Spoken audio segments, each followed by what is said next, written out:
बांग्लादेश जैसे हिंदुस्तान का पड़ोसी मुल्क है, वो बिहार से भी उसकी सीमा सटी हुई भी बिहार का प्रशासन भी खासकर सीमावर्ती क्षेत्रों में सजग है और कोई भी अप्रिय घटना इस इलाके में न घटे। हमारी सरकार पूरी तरीके से सीमावर्ती क्षेत्रों में मुस्तैद कि वो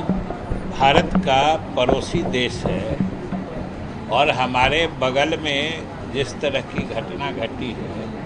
ये हम लोग सब इसके प्रति सजग हैं और ये मूल रूप से मामला क्योंकि अंतर्राष्ट्रीय है तो केंद्र सरकार इसका पूरा संज्ञान ले रही है। और जैसा कि आप लोगों के ही माध्यम से हम लोगों ने भी देखा है कि कल से ही भारत सरकार इस मामले में पूरी संवेदनशीलता से और पूरी गंभीरता से इस मामले को जो इस देश भारत के हित का पक्ष है उस हिसाब से पूरे मुस्तैदी से देख रही है। और आपने जो देखा कि वहाँ जिस हालत में वहाँ की प्रधानमंत्री को देश छोड़ना पड़ा, वो यहाँ आई है और उनका जिसको सेफ पैसेज कहते हैं कि बहुत सुरक्षित ढंग से वो जहाँ जाना चाहती हैं उसमें भारत सरकार उसकी देखभाल कर ही रही है। और बिहार को भी सजग रहने की ज़रूरत है और इसके संबंध में मुख्यमंत्री जी से भी बातें हुई हैं कि बिहार का प्रशासन भी पूरी तरीके से सक्रिय और सजग है, क्योंकि बांग्लादेश जैसे हिंदुस्तान का पड़ोसी मुल्क है तो वो बिहार से भी उसकी सीमा सटी हुई है। इसलिए हम लोग भी बिहार का प्रशासन भी खासकर सीमावर्ती क्षेत्रों में सजग है और कोई भी अप्रिय घटना इस इलाके में न घटे। और हम लोग बिहार की तरफ से, बिहार सरकार की तरफ से भी, और हम समझते हैं कि पूरे देश की तरफ से यही प्रार्थना करते हैं कि बांग्लादेश में शीघ्र शांति स्थापित हो और जो जमहूरियत यानी प्रजातंत्र की व्यवस्था है, जो संसदीय प्रणाली है, वो शीघ्र अपने मौलिक रूप में उस देश में फिर से स्थापित हो, ये हम सब लोग चाहते हैं। साजिश लगती है क्योंकि सब चीज़ तो नॉर्मल होना। देखिए, साजिश के बारे में अभी हम लोग जहाँ पर हैं इसके बारे में कुछ कहना जल्दबाजी होगी और इस संबंध में तो बांग्लादेश की सरकार से लेके हम लोगों की भारत सरकार की कई एजेंसियां हैं जो इस क्षेत्र में काम करती हैं और वो लोग निश्चित रूप से इसके बारे में जानकारी ले रहे होंगे और इसमें कोई भी जानकारी जो आप लोगों को या जनता को दी जाएगी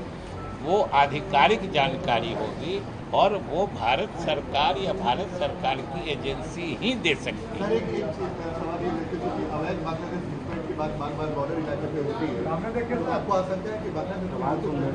नहीं, हमको कोई आशंका इसलिए नहीं है कि हमारी सरकार पूरी तरीके से सीमावर्ती क्षेत्रों में मुस्तैद है और ये समस्या कोई एक दिन की नहीं है और कोई इस तरह की बात नहीं है। सरकार सीमा पर सजग है। सर, ऑल पार्टी मीटिंग भी बुलाया गया है इस मामले को लेकर, जेडीयू का क्या स्टैंड रहेगा? ऑल पार्टी जेडीयू का स्टैंड जो वहाँ दिया जाएगा, जो अभी तक की बात है कि सबसे पहली बात तो जनता दल यू या बिहार सरकार यही चाहता है कि बांग्लादेश में शांति स्थापित हो, वहाँ पे प्रजातांत्रिक प्रक्रिया फिर से पुराने रूप में जल्द से जल्द कैसे बहाल होगी, क्योंकि अभी तो आर्मी का रूल हो गया है। और हमने जो देखा है एक कोई काम चलाओ सरकार वो ऑल पार्टी गवर्नमेंट टाइप का बना रहे हैं और उसके बारे में तो कहे ना हम लोगों को आधी अधूरी अधपकी जानकारी मिलती है, उसके आधार पर इस तरह के संवेदनशील मामलों में कोई चीज अपने मन से कहना उचित नहीं। अत्याचार हो रहा है, मंदिर तोड़े जा रहे हैं बांग्लादेश में। अरे मंदिर तोड़े जाएं, मस्जिद तोड़े जाएं, कोई भी धार्मिक स्थल को नुकसान पहुंचाना निंदनीय है ये सब सर, ईडी ईडी ने एक आदमी बोलिए। ने पहली सप्लीमेंट्री चार्जशीट दाखिल की है तेजस्वी यादव के खिलाफ और 9 और अभियुक्तों के खिलाफ राउत रेवेन्यू कोर्ट में, क्या कहेंगे? नहीं, मुझे इस पर हमको क्या कहना है। कोई जांच एजेंसी है, वो जांच कर रही है, उसको जांच में जो तथ्य आता है वो दे रहा है, और ये तो लंबी प्रक्रिया होती है, इसमें अलग अलग पड़ाव आते ही हैं। तो इसके न्यायिक प्रक्रिया है, ये अनुसंधान की प्रक्रिया है, इसके संबंध में कोई हम लोग बाहर से क्या कर सकता है। सर, वक्फ अधिनियम में संशोधन की बात चल रही है सर, और कानून भी आने वाला है, सब संसद में आएगा। जो बातें निकलकर सामने आ रही है उसको किस तरह से आप अभी हम भी आप ही लोगों के मुंह से सुन रहे हैं, और आप भी यही कह रहे हैं कि बातें निकल के आ रही है,